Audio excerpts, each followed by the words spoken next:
اللہ کے بابرکت نام سے شروع کرتا ہوں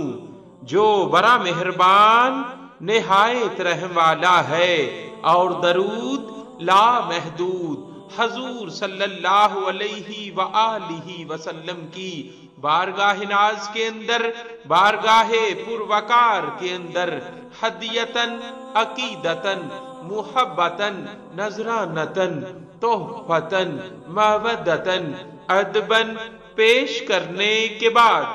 درود شریف کی برکت سے اعمال کی صفائی ہو گئی۔ ایک صاحب لکھتے ہیں کہ میرے ایک عزیز ایئر فورس میں ملازمت کر رہے تھے، وہاں ان کی ملاقات ایک عاشق رسول صلی اللہ علیہ وآلہ وسلم سے ہوئی، جن سے یہ راز ان کو معلوم ہوا، اور انہوں نے خود بھی مجھے بتایا کہ میری زندگی پہلے کی بہت عجیب تھی، لیکن جب میں نے مصمم ارادہ کیا اور محبت سے درود شریف پڑھنا شروع کیا تو 1,00,000 کی تعداد مکمل کرنے پر خواب دیکھتا ہوں کہ میں کہیں محو سفر ہوں اور میرے سامنے ایک غلیظ نالا ہے، اور نالے کے اس پار بہت سہانی سرسبز جنت جیسی دنیا ہے۔ خیر، میں نے جیسے تیسے کر کے بہت مشکل سے وہ نالا پار کر کے دوسری طرف پہنچ گیا۔ جب میں نے پیچھے مڑ کر دیکھا تو وہی نالا جس میں پہلے غلاظت تھی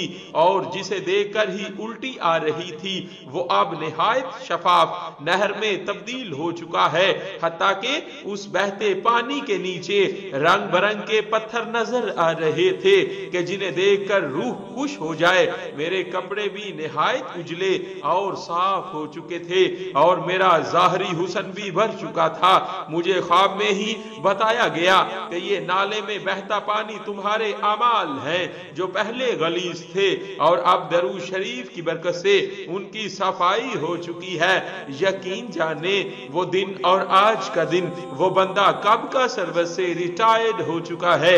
آج بھی ان کا درود شریف کا ورد جاری و ساری ہے، اور بہت سے جوان لڑکوں کو درود پاک کے ورد کی لذت سے روشناس کرا چکے ہیں، اور آج اس بندے کی روحانی کیفیت کمال کی ہے، اور اس بندے کے دل و دماغ اور روح درود پاک کی بدولت روشن ہیں۔ اللہ پاک ہم سب کو زیادہ سے زیادہ درود شریف پڑھنے کی توفیق عطا فرمائے، آمین۔ صلی اللہ علیہ وآلہ وسلم۔ صلی اللہ